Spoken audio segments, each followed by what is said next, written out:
Previously, our discussion has centered on schemas. In this section, we add focus to config and a number of operations involving DSE search indexes. As stated earlier, you can create and maintain DSE search indexes using CQL alone, or also use the Apache Lucene legacy XML encoded data files and the DSE tool command line utility.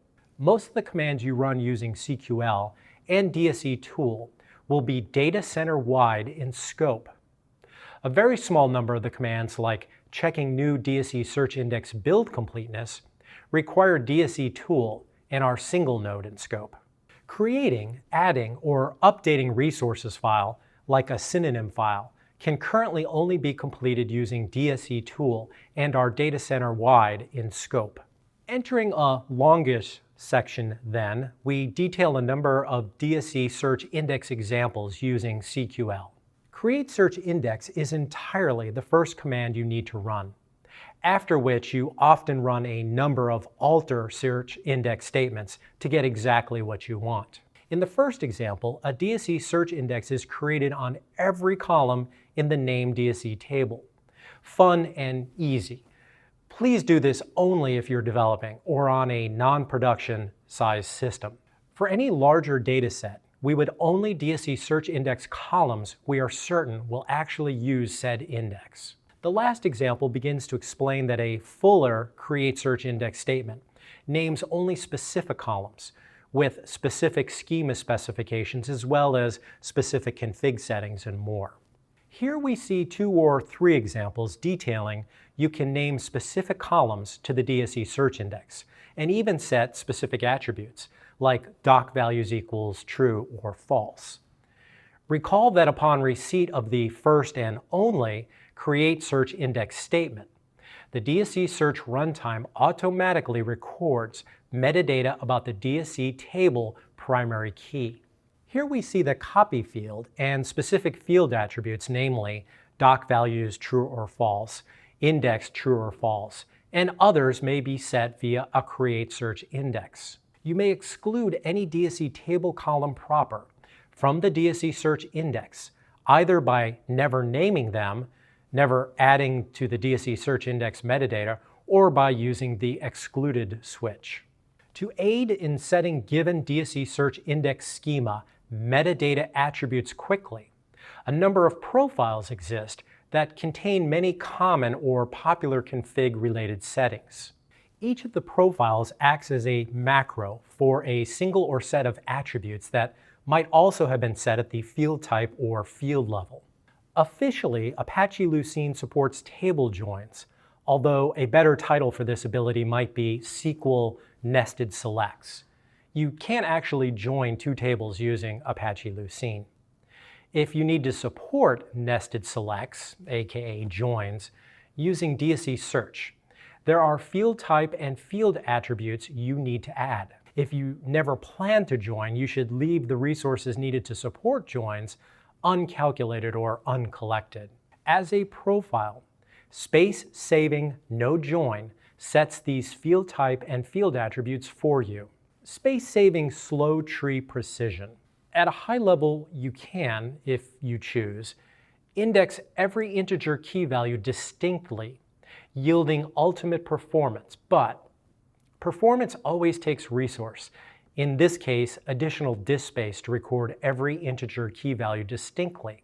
If you use the index associated with that integer infrequently, or can suffer a little less performance in favor of saving a good measure of disk space, you can dial this back a bit. At a high level, imagine DSE search will index ranges of integer key values, saving disk space.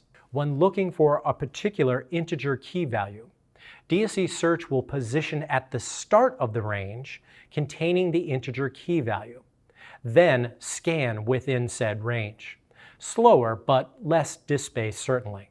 This precision, this ranging, is available for most or all of the tree-based column types.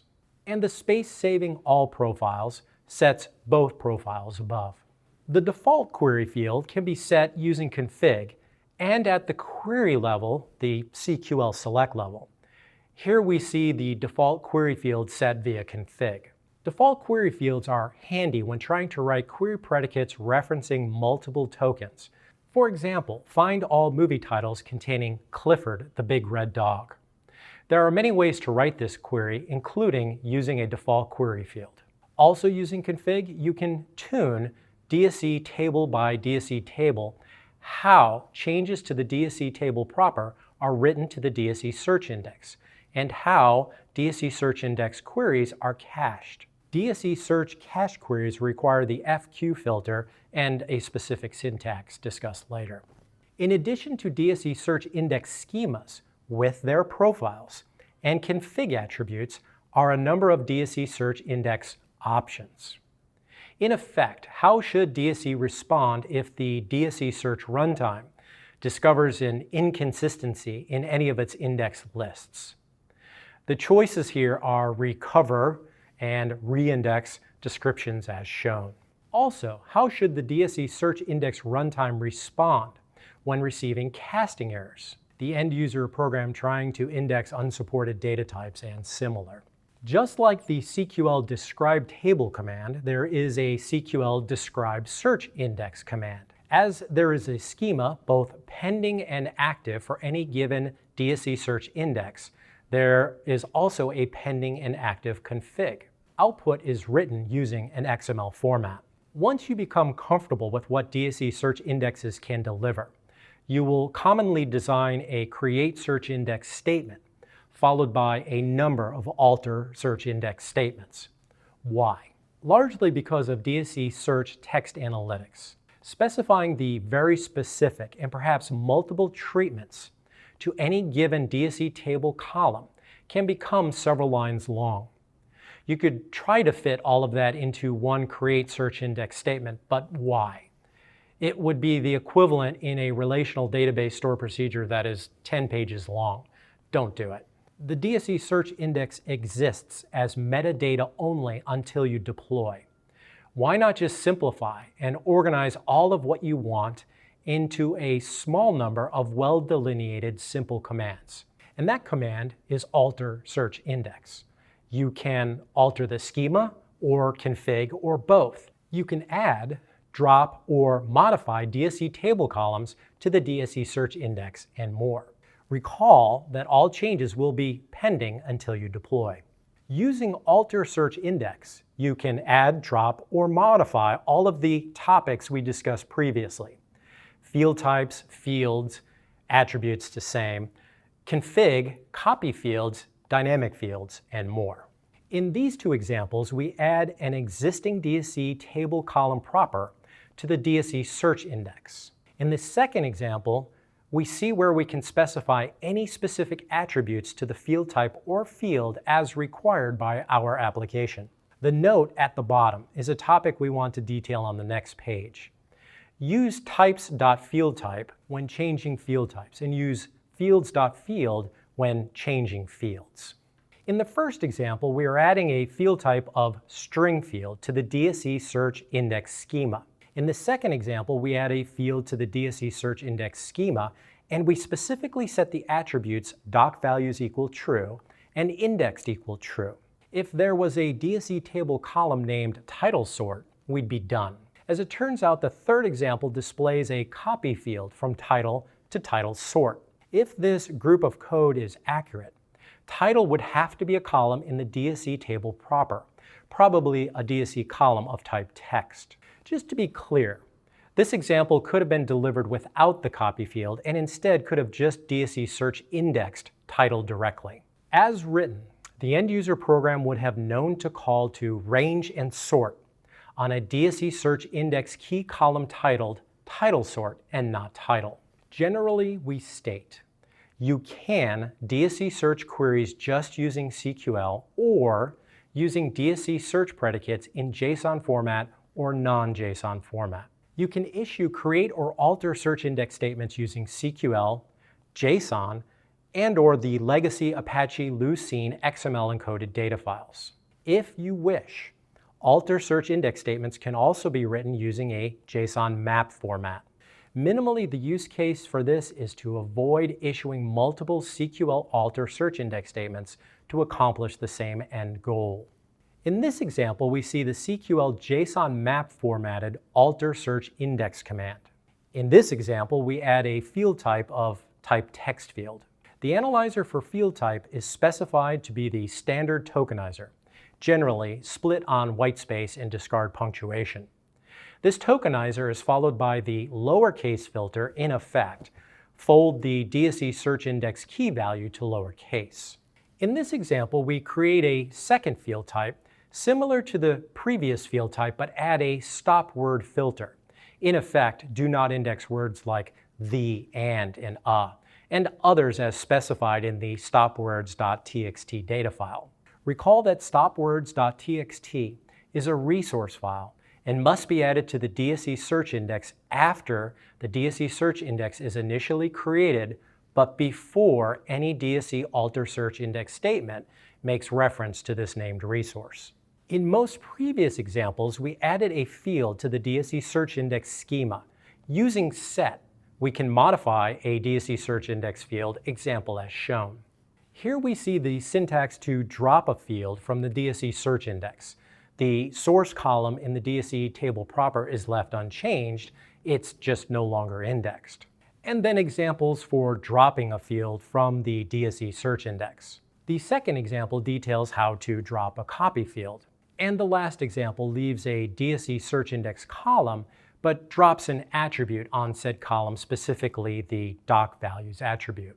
Just as you can add, modify, or drop a DSE search index schema element, you can perform the same to DSE search index config attributes. In this example, we modified the manner in which DSE Core propagates data modifications from the base table to the DSE search index. Previously, all of our discussion has centered on changing the DSE search index schema or config.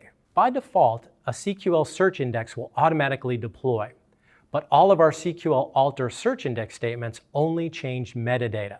As an aside, to avoid actually creating a DSE search index upon receipt of a DSE search create search index, use the options reindex equals false attribute. Here we begin a discussion of 4 commands to actually deploy our DSE search index. Reload search index moves any DSE search index schema and config changes from pending to active. No DSE search index rebuild occurs as the result of a reload. Following a reload, the call to rebuild will actually deploy any changes, cause the new index to be built, and made available to any end-user applications. Any current DSE search index will remain in place, taking end-user requests until the new index build is complete.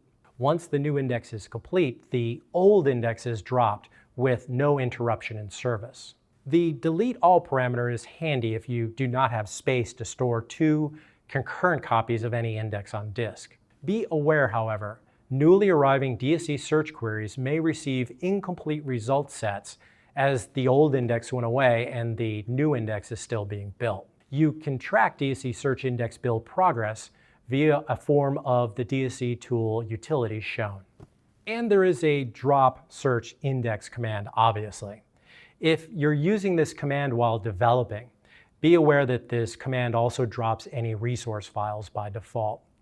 Use delete resources equal false to override this behavior if that is your preference. Delete data dir calls to actually delete the DSE search index data files on disk, should that also be your preference. While changes to the DSE table proper will automatically update the key value entries in the DSE search index, and this is tunable. When you are developing, sometimes you're in a hurry. The commit search index calls to have changes to the DSE table proper immediately pushed to the DSE search index. And then just a quick note. DSE search index builds happen asynchronously in the background, but if you feel you need it, do not forget about the CQL shell specific environment variable setting, CQL search management timeout seconds.